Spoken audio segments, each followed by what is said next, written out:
through portraiture, you can really invite people to look inside. Not only you see them inside, but you invite them to have reflections and a new perspective, or to rediscover who they really are.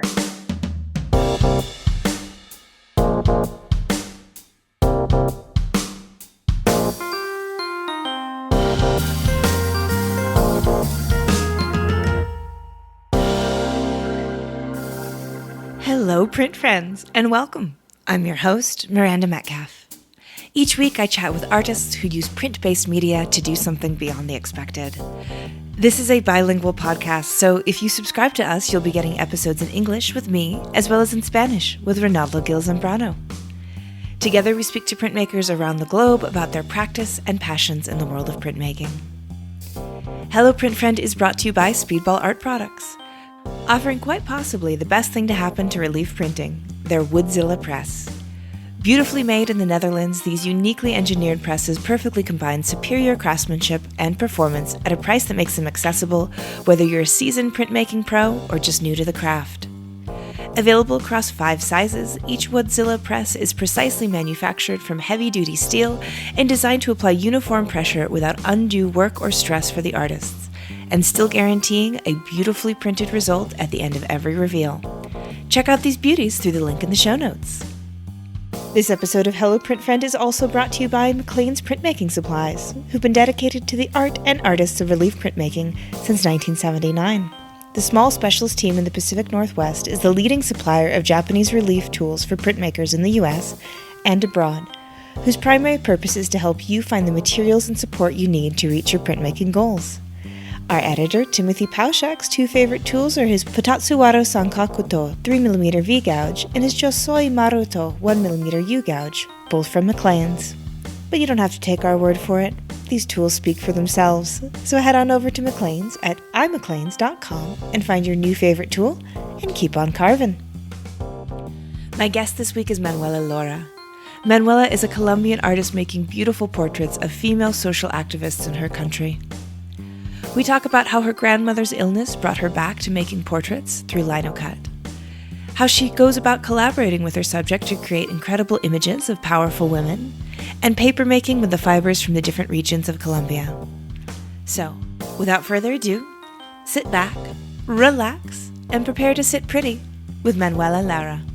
Hi, Manuela. How's it going? Hi, nice to talk to you again. Yes, you too. I feel like this is probably a first in kind of how we met in the, now almost 150 episode history of the podcast, is that, wow, you and I met in person at Art Week. And I actually came to the booth that you were showing your work in because I went to go see a Thai artist who wasn't there.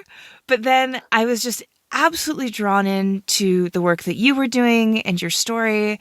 And I'm really excited to get a chance to share it with the listeners of Hello Print Friend. Wow, thank you so much. It was great to meet you there, to meet such an amazing people at the booth.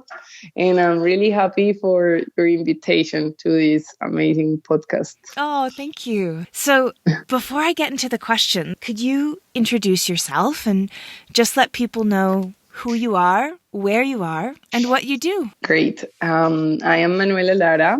I am an artist from Colombia, South America, and I work on different mediums: photography, painting, drawing, antique photography, and yeah. Yeah. And then, so where did you grow up and what role did art play in that part of your life? I grew up in Cali, Colombia.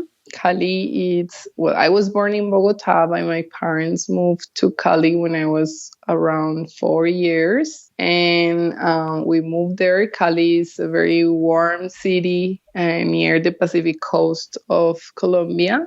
And I grew up in a very artistic family. My parents are not artists. They are educators, but they always loved art. So my house was always full of beautiful paintings.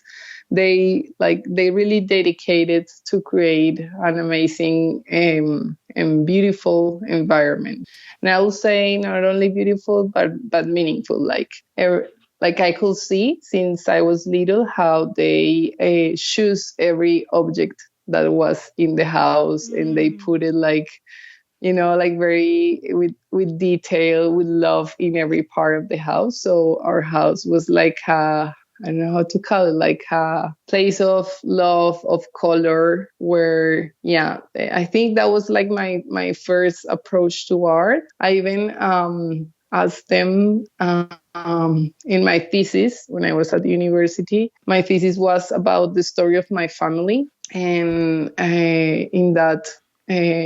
In the interviews I had with them, they both told me that the first house that we lived in when I was born was very, very bad.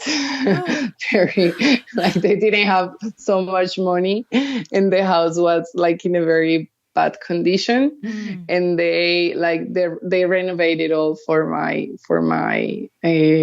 coming to the world, which I think it's so beautiful. And they made everything like so very like handmade with the budget they have, I guess. Yeah. And so they painted the recipient for plants. The recipients for plants, they paint them like by hand with designs of artists. And my father made the bathroom, and everything was like very like detailed and handmade. So when they told me all of those details about the renovation of the house on a budget, yeah. I realized that maybe I have that passion for images and for beauty from them, like from the, yeah, to realize that it's not a fact of how much do you have, but it's a fact of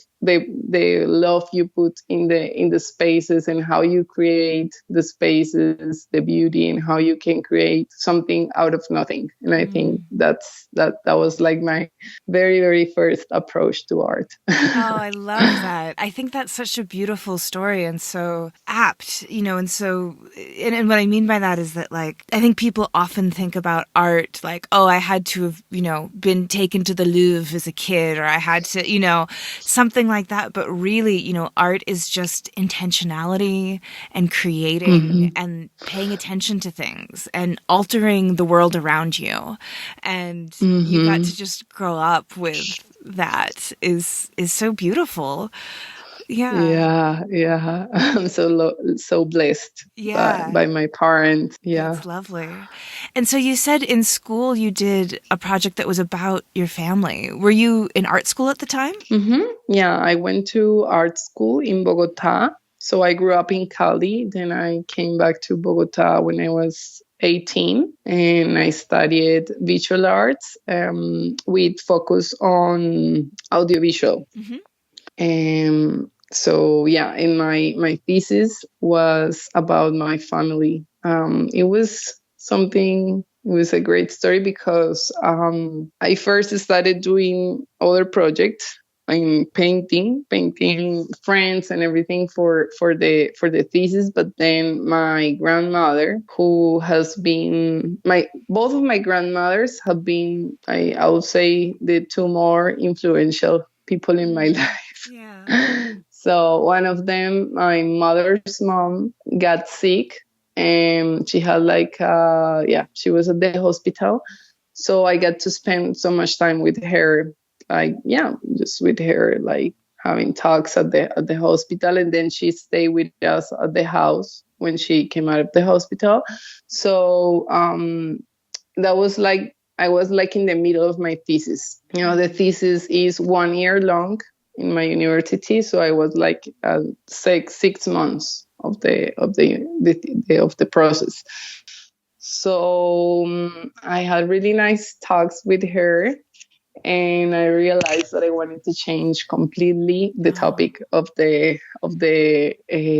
thesis in the middle, and so I decided to do it about my family story. And she was a great storyteller. And yeah, after our conversations, I realized in that moment it was more important to talk about my family than other things, because I was in a moment that I felt that I needed to rediscover myself, and part of that rediscovering was knowing my family's story. So everything changed, and I ended up doing a series of printmakings,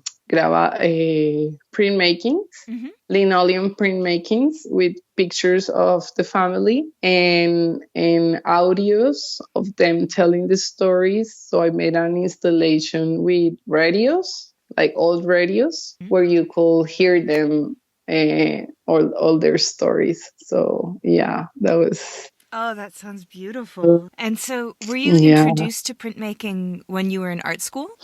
Actually, at the thesis. Okay, really? So you waited till Yeah, the thesis to yeah. jump in. To jump in everything. Yeah, I'm like I like to, yeah, like break all the rules I made. I break them. So yeah. So that was, I had a friend at university, and she was really good at printmaking. I have never done it before, like never. So she invited me to her studio in the same days that my grandma was at the hospital. Everything happened at the same time, and she said like, "Yeah, why don't you come and I teach you how to make a linoleum?" And I was like, "Great." So I Yeah. brought a picture. I was like into the mood of the family and everything. So I brought a picture of my mom pregnant of me with me. And I made it like in one day, just talking with my friend at her studio. And then in the afternoon, I went to meet Nicolas, my thesis director, and he was like, "Wow, this is so cool. You should continue doing this. We should do something like this for the thesis." And I was like, "Yeah, this is the perfect connection. Like, I can change the topic and I can change," because I was doing paintings before. So really, we changed everything, and it was amazing, amazing. The thing with my family story was also very interesting to me because when I had, well, my mom and my dad had like a very big album, like really big of pictures of like all my pictures from when I was little till I was like 10 years or something. It was like a really big album, and it was the album was lost. We don't know Yeah. what we never knew what happened because it was at the house and suddenly it disappeared when I was like 16 or 17. Oh, how strange. Yeah, it was super strange. Yeah. You never understand that, and like my mom always cries, and yeah, Oh. it was like a family issue, really, the album. So the pictures I have, and I have to start like a journey trying to find the pictures.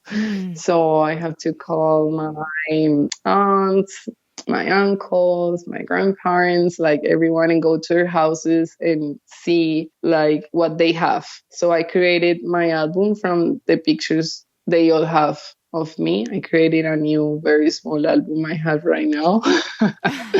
and those pictures are the pictures I use for the thesis, because yeah, I didn't have so much. So the ones, what I realized again is like, okay, we can do things with what we have, like it's like what we don't have, there's nothing to do, right? But we can take advantage and use really well like the things, even if they are very little apparently, but you can make something very beautiful of it. So that's why I did around 15 printmakings with the 15 pictures I had for for the thesis. And it was amazing because what I realized was that this gave me like I really wanted to reconnect with my family. And because I went to their houses to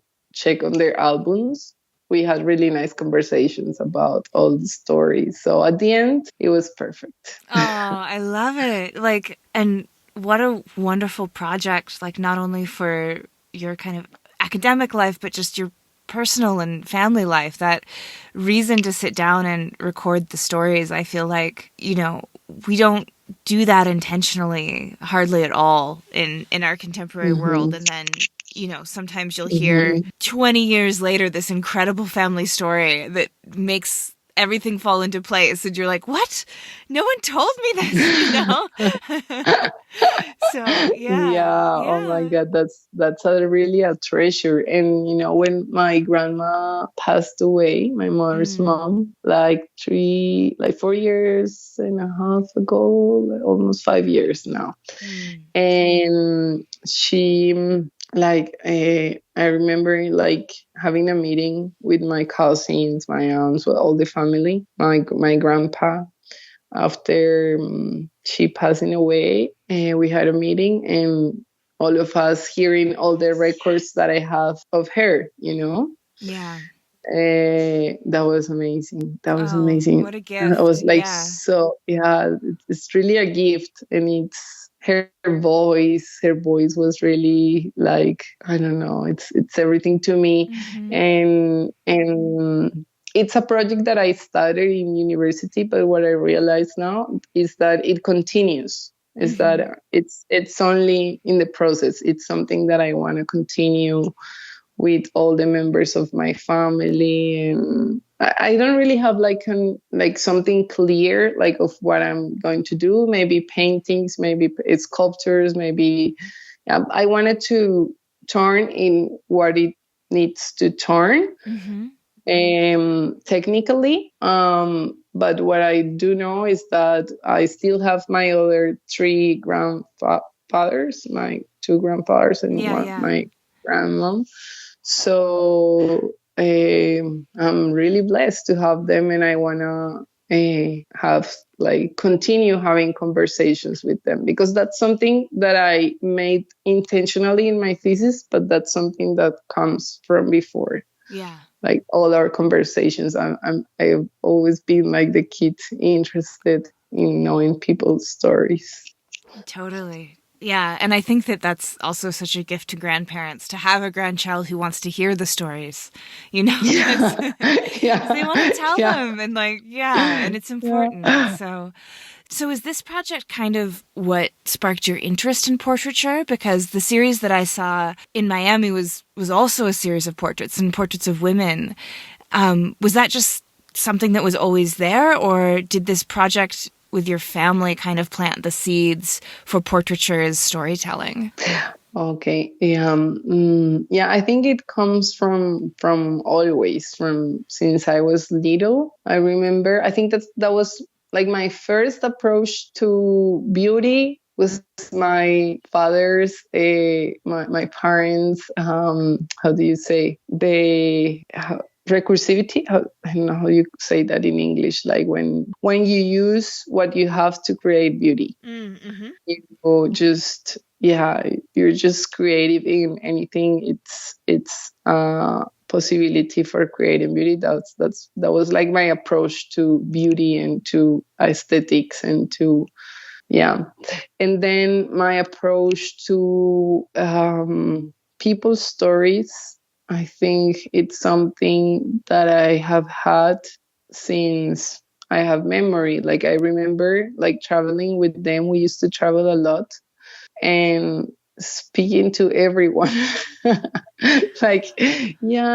for example, if we went to a restaurant, I would sit with the owner.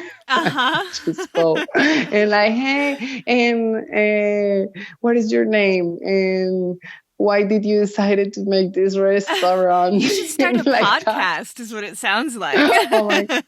Oh my God. I love it. I love to, like, I always want to know, like, and so you guys have been together for how long? And do you love each other? things like that, you know. So yeah, I think I've always been interested, like truly interested in people's life, how people see life, how they feel. Like that's something that really catches my attention.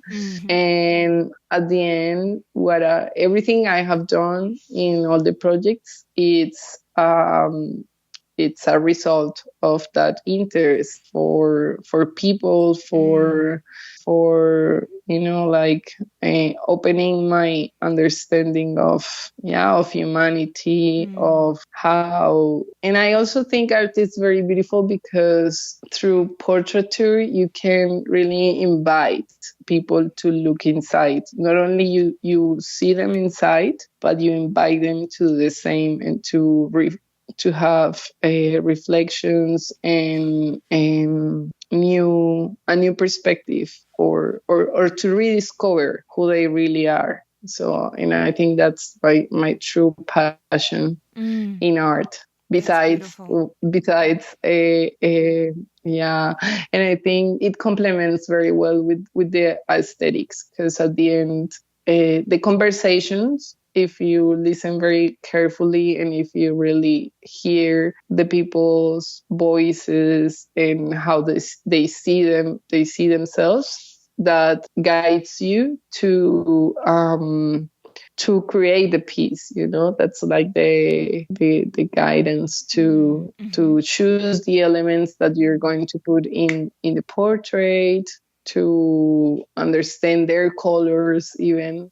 That's beautiful. And I think this is the perfect time to shift a little bit and start talking about the series that you're currently working on, the one that I got to see in person, which was really beautiful. It's called Alive, and it's an intimate encounter with the unknown stories and lives of women that are social leaders of different regions of Colombia.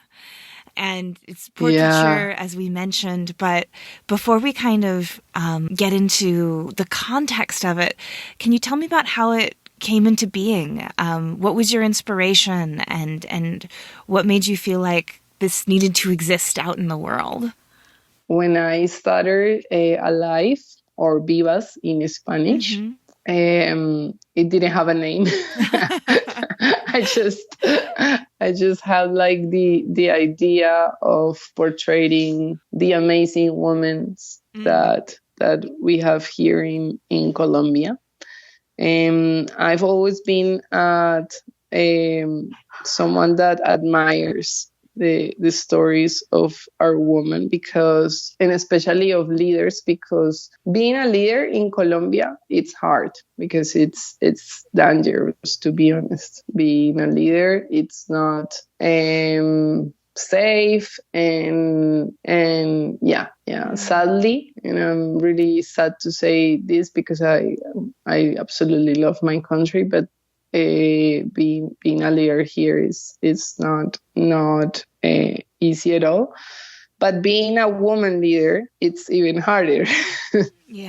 Because you get exposed to so many things when you decide to do it, and they still do it, and they are wonderful. So I grew up all my life knowing the stories of amazing women, and as I told you before, my two grandmothers, especially, and of course my mom too. I think they are some of the most inspiring people in my life. They are very strong women who had to go to so many things for their times. My grandma and my mom, different times, but they have to deal with so many things in order to be someone, to create what they create, and that's something that I really felt that I needed to make honor to. So with the series is an honor to the women of my life,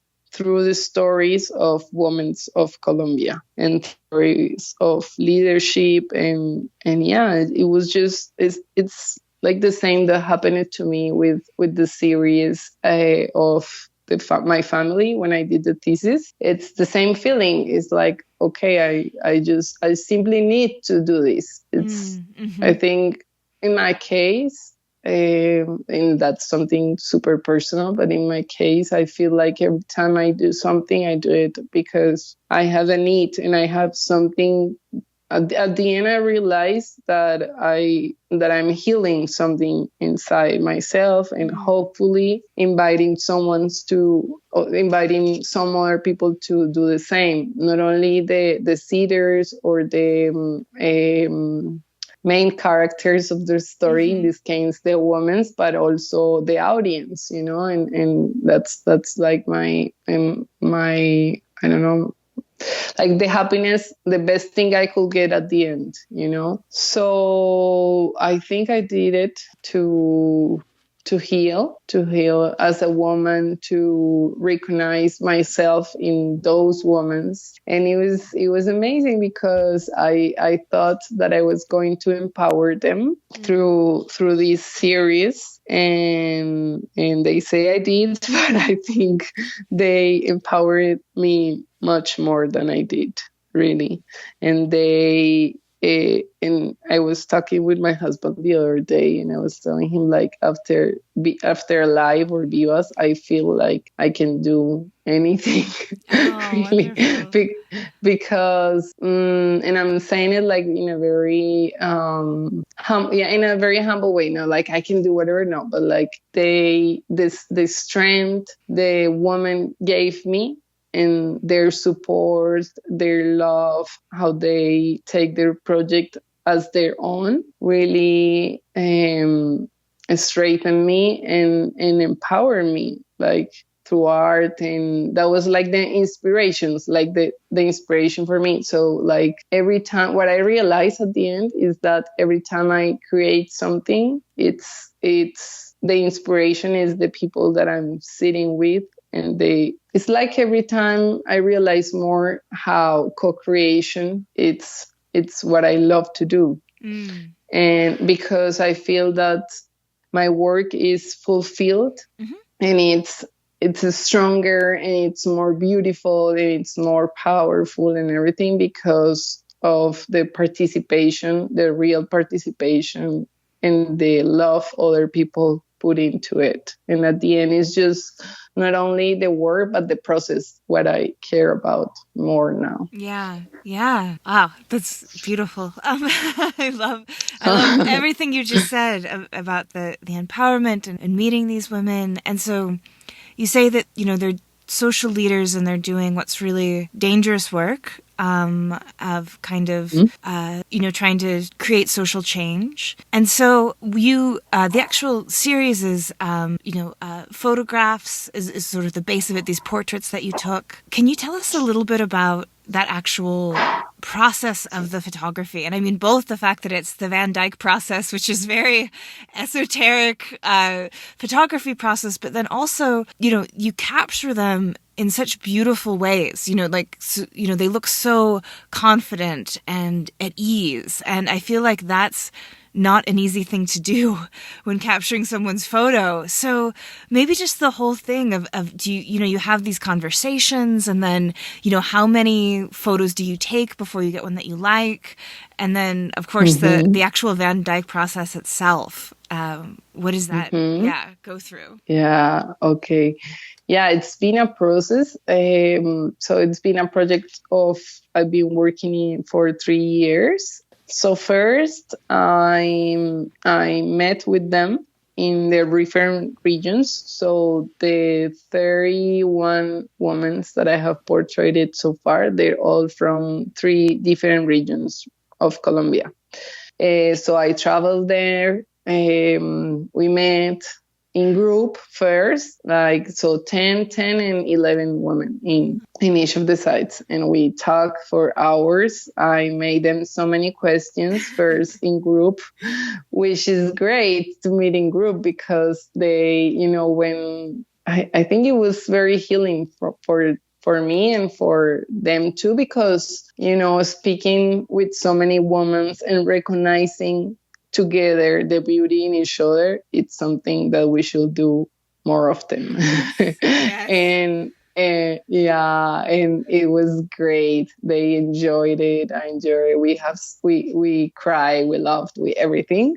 So that was the first part, and then after those conversations, those questions, I asked them for questions about their heritage, their families, their cultures, their regions, what they like, what they don't, their colors. Yeah, so many questions. And then I after that I sat with each of them individually, and we continue a conversation like more deeply on things I wanted to know very specifically about each of them. And yeah, I think it was mostly observation. I really like to observe and feel the person and start to, by our conversations, I could start to feel each of them, feel like they're very particular characteristics. And then after all they told me, we made the photography section. And then the photography section was very long with each of them. Because what I basically did in that section was to remember them, what they said about themselves. It's so easy to forget who we are. And so it was like my intention was to remember what they say, and to, for example, if one of them was for example an artisan who made work with her hands and everything, and she said that the part of her body that she loves the most is her hands. So we will work together to show that, to make it visible. Yeah.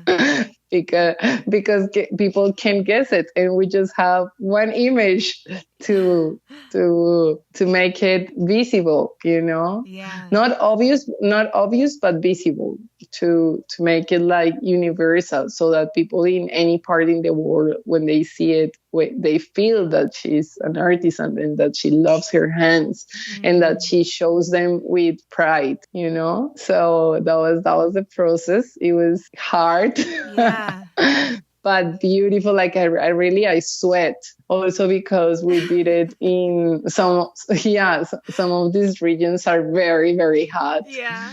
and I sweat, they sweat.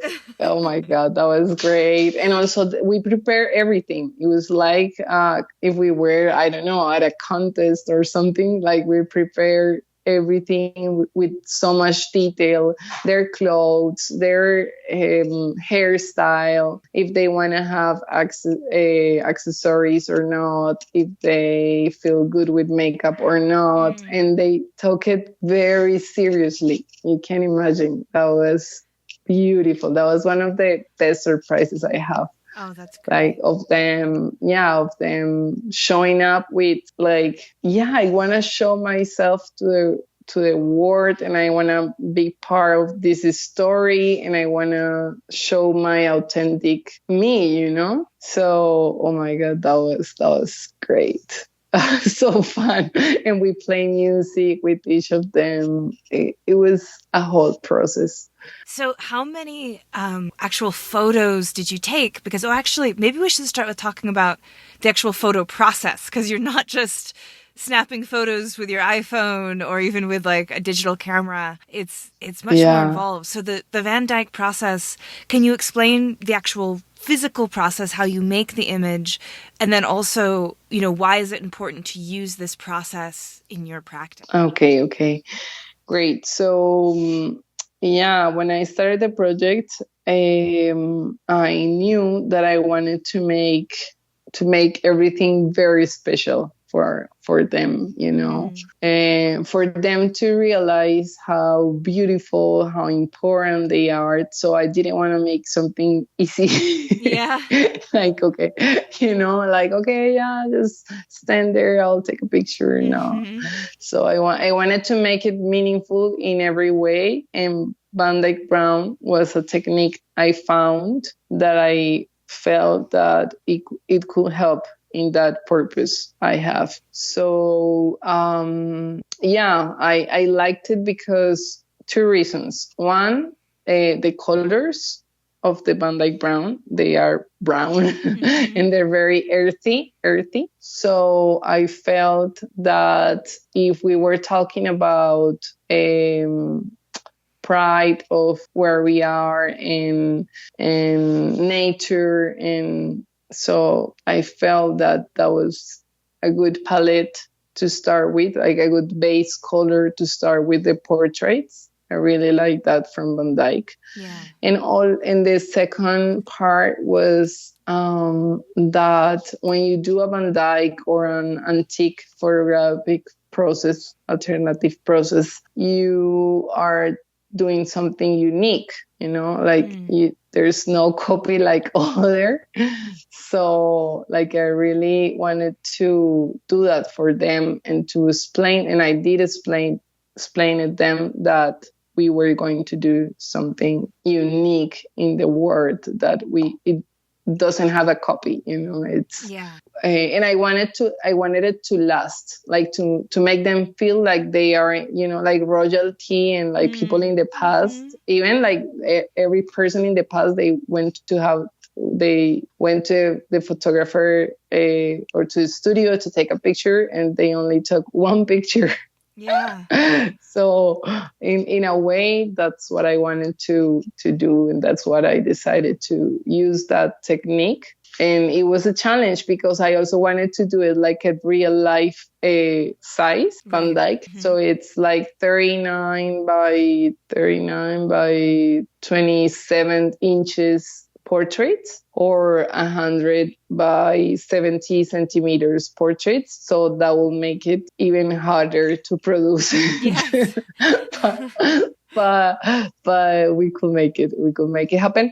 And also the other part of the process is that I wanted to create a paper to print the Van Dyke. And that paper was so I created 3 papers, one from each region, handmade papers with natural fibers of plants and fruits from Colombia that they choose the fibers. So the group of women, Was it sort of plants that they connected with, or were kind of like their favorites from their region? Exactly. So they chose it. I couldn't make one paper for each because that would be impossible in that moment. Like just doing 3 papers was enough hard. Also because of the size, but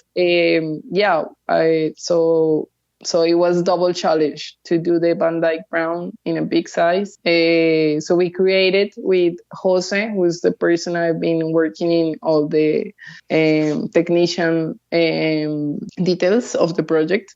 We created a big table to print in this size, the light table with UV light. So it was a challenge. Yeah. Yeah. Wow. I mean, that's quite the process. And I love what you were saying about how it imbues the images with this real specialness, that they're unique and that they have this old world formality about them. So for these women, it's, we're so inundated with photography and pictures of ourselves and pictures of other people and documenting every single element of our life that photography has lost in some ways its glamour, right? Glamour, yeah. Yeah. I mean, I take about 40 pictures of my dogs a day, if they're doing something remotely cute. And so, to go back to this historical process, it's like you're bringing that gravity back into the portraiture process, which is really wonderful. And so in the composition, so you've got these handmade papers, you're using actual fibers from the region that these women are from, and you've got the photo of them. And then also, it's not just them, right? They have other elements. They've got other kind of plants or kind of icons in the photo with them. Can you tell me about what those are and how you chose them or how you worked with the women to pick their iconography. Yeah. Yeah, that was great because those I was really inspired by these for example, the Egyptian goddess, that they have elements around, Oh, and they look very like pride. I really like that. So I want, first of all, wanted them to look like royalty. Like they are so important, and they are heroines, and they are very, like, they give their lives. So if they give their lives for us, and they even, like, how to say, they risk their lives to be leaders for their communities and for us, why don't, like, what I thought is, like, how can I give them a little, like, thankfulness and something special back? So that's why I decided, like, all the technique like that. Very fancy, very, like, very royalty. Yeah, like they're And goddesses. with the element, yeah, exactly.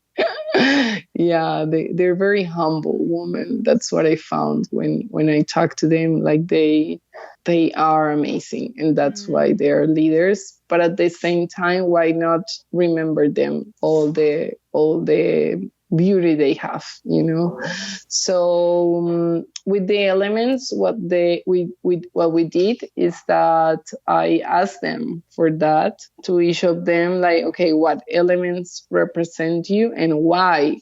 And for example, we could talk about Camila. She's like the youngest leader of the group, La Guajira, and she shows cactus. She picked a cactus for her portrait, because not only because it's a very common plant in her area, but because she feels like that plant, because she's resilient, resistance. She has so much resistance in the middle of struggles, and it's like the cactus that you don't give them so much water, and they're still alive. So with each of them, all of the elements have a special meaning for them, and also the colors they choose, they represent something. And it's crazy, because just by seeing them, I could start to feel their colors, by them telling me, I feel related to this color. And I think it's something very intuitive. When I was doing the compositions for each of them, because, for example, in Catherine's portrait, I draw in the sketch a flower in her pelvis. And then when I gave her the portrait, the copy of her portrait, and she saw it in person, the original, and she said that was so special for her, because she's been through a healing process in that area of her body. Oh, wow. And yeah, it's crazy. It's crazy. I don't know. It's like, it's so crazy. Yeah, it's so, like, I don't even know why I did that, but I just felt it, and then I have so much connection with them in different levels, in different areas. But yeah, it was crazy how the elements are not just elements, but they really represent a part of who they are. And yeah, even though it's a very specific moment of their lives when I portrayed them, I think it's something of them, and there's something of them, and there's something on me, and it's that mist in the mist that creates something very beautiful, two women creating something together. I think you're right. That's one of the things that is so wonderful about art, is when we connect with people and we move into this intuitive place together, like, really amazing things can happen. And it sounds like you were able to absolutely connect with that, and connect with that element of art making in this project. How did Yeah. how did you find these women? I mean, you knew what you wanted to do, but do you just, Google, strong, amazing social leaders Colombia? Like, how did you connect and kind of get people together and No. build the trust for a project like this? Wow, that's the hardest part, Yeah. really. I don't know. I like at this point, I have no idea what is like the hardest. I just know we did it, but yeah. So what I did is like, and I think that's what I do when I start every project in life, not only in the art. It's to see what I have around, what I have around to create. And I have really good friends. Mm-hmm. And I started to tell them what I wanted to do to my friends, my family, the people I know around me, like, okay, I want to do this project with one. And they all started helping me to Oh, amazing. yeah. So for example, a really close friend in one of the regions, in the region it's called La Guajira, in the north of Colombia, in the desert. She lives there, she works there, and she works in a very social organization. So she has access to many leaders there. So I told her about the idea, and she say like, okay, what exactly do you need? What is the profile of the woman? So I told her, and I told the other people that helped me too, that I wanted to portray a very diverse group of leaders. So it's interesting because there is no standard way or a specific way to be a leader. You can be young, you can Right. be 18 years, or you can be 90 years, and you can be a leader. You can have had no education, or you can be a doctor in something and be a leader. And I wanted to have a very wide group of leaders. So that was the first challenge, but we could find them. We could find them asking here. And so I chose 3 very diverse regions to also because I wanted to show the beauty we have in Colombia is very diverse. Like Yeah. we have all seasons, weathers. Oh my God, it's so, so beautiful. So I wanted, and I'm so in love with that, and I wanted to show that too. So to show how it is to be a leader in the center of the country, in the mountains where it's cold, and how it is to be a leader in the desert, and being an indigenous, or being an Afro-Colombian leader, or being like a leader who is a peasant or lives in near the sea. It's very different, and they all face different. They all have to do different kinds of leadership, also because of their lands and their territories. And territory is something very important here in Colombia. So yeah, so the group is very diverse. It wasn't really hard to find it. People here are very collaborative, and they were amazing with me to make it happen. And building the trust with them was something that I can say I have it now. Like, they were really open, but it was a process that it took me time, of course, like any relationship. But one of them, I remember, in the Guajira, Evelyn, she's a very strong woman.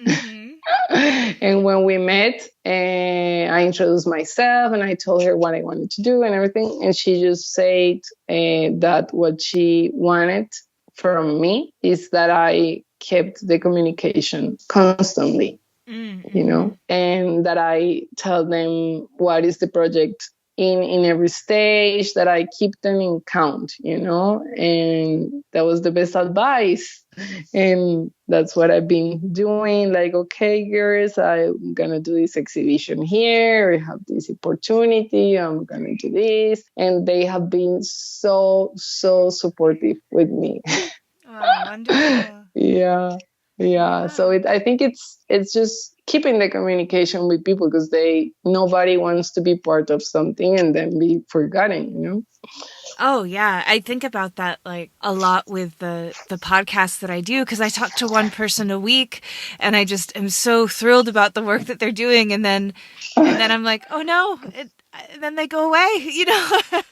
So it's, you know, I always say I want to Yeah, stay in it's touch with hard. people, because you have these like really Yeah. wonderful in-depth connections through a project or through the act of making something, and then if you don't like have an excuse or a reason to stay connected, it's just so easy to just kind of go in and out of each other's lives. But the bond that you must have forged with these women, I'm sure, was like really deep with the like intensive, in-depth work that you two were doing together.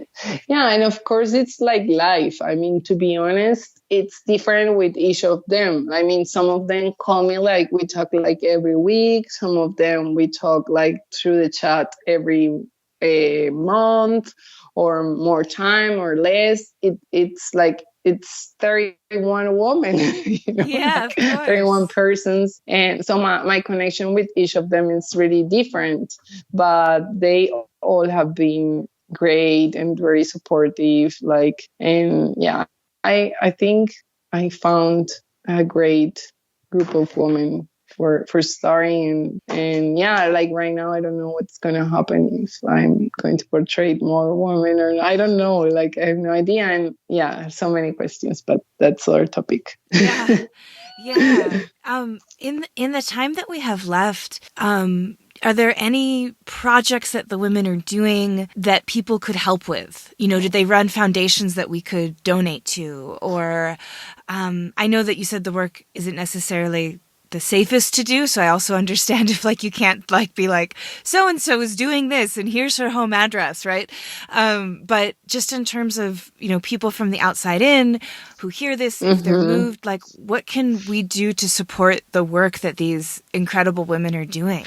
Wow, they all have very different projects, like as their fields of work are very diverse. For example, I will talk about some specific cases.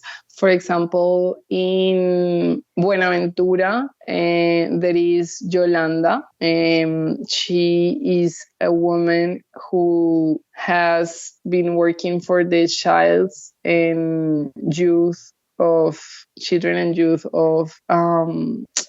of her hometown for so many years. She's in her 60s now, and she is running 4 different schools in some of the most dangerous and hard places in her hometown. So I think if people could have helped her like with knowledge for the schools, or can I say it? Like, she needs like a specialist in different areas to improve her schools. Okay. You know? Yeah. So for example, she wants to make the houses where the schools are better. So in that case, for example, architects or people that know or that can help to make better the place, because they're not in the best conditions right now, that will be super helpful. Yeah, I could tell you about so many examples. Like, for example, also in Sutatausa, there is Susana and Luz Maria. They have a festival they have been doing like from scratch. They are artisans, and they have been working to recover all the knowledge of artisans in the region. That's in the mountains, in the cold place called Sutatausa, and they've been doing this festival from scratch. So I think many kinds of help will be awesome for them. For example, doing like more helping them to grow their sales, because through what they sell, when they sell the crafts they do, the artisans that work with them do, they help them to improve their life. They work with so many women and that used to work before working as artisans. They used to work in the floral factories, which is not the best word for health. Mm-hmm. So helping them to sell the things they create with cheap wool. They create crafts and artisan pieces, very beautiful with cheap wool. That will be super awesome. And it's so many things. So what I will say is I have in my website, you guys can see like their story of each of them. So I think that will be super helpful because of course I'm saying 2 examples, but each of them have very like different how to say, like a very different areas of work that you can be interested in know and help, and helping doesn't necessarily needs money. You can donate time, you can reach out to them, like I have had something really beautiful is that for some collectors of my work of the series, they have sent them very beautiful messages. Oh, yeah. and I send them to them, and that's something beautiful. Of course, we can do so many more things, and I'll be so happy for that to happen. But even that has been beautiful. So in my website, I have their stories very short, like the short stories of who they are, what they do, so you can know each of them, and I can happily contact anyone who wants to know them and contact you with them. I think they'll be happy. So, Manuela, how can people support this project and support the women and support getting their stories out there? Oh, well, one of the things that I have created for keep the project going and to continue investing, traveling, and continue telling their stories, it's that I created a series of prints, a limited series of fine art prints with the images of the originals. So it's a series of 10 in 3 different sizes that you can ask me for. And with this, I continue on working on the project, on investing, and also it's beautiful because every time a collector has in his house or her house or their house one of the friends, they continue spreading the word and sharing also with the people they know their stories of the woman. So it's a way to continue sharing their stories, and also a part of what I obtain with the prints. I've been using it to give to the woman a big print of themselves, so that they have it in their house, frame it, like a very big. That was one of the things that I do. Beautiful. And can people find that through your website? In my website right now, I'm working more on the e-commerce, but like right now, in my website you can find the images, and once you know what image you like, you can write me on my Instagram or through the website, and I will send you all the information about shipping, about prices, and about the different options. It's beautiful because it's very beautiful print, very carefully made, at a very affordable price in 3 different sizes. Wonderful. Well, I will definitely, as we said, make sure that there's links to your website in the show notes.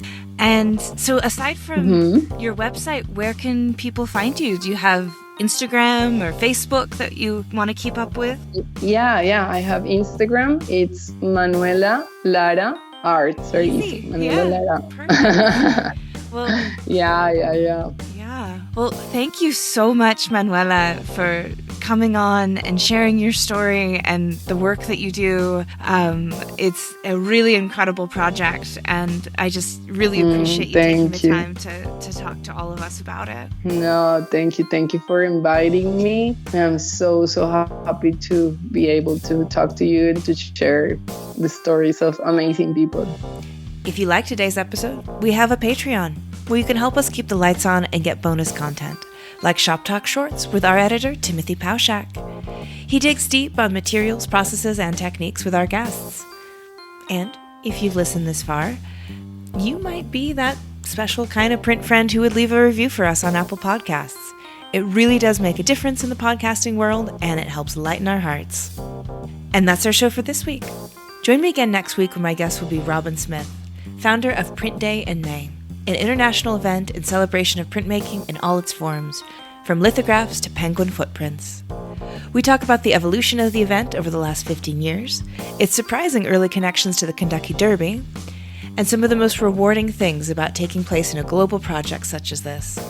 Not to mention, you'll learn the ways in which you can participate and perhaps win prizes from the sponsors. You won't want to miss it.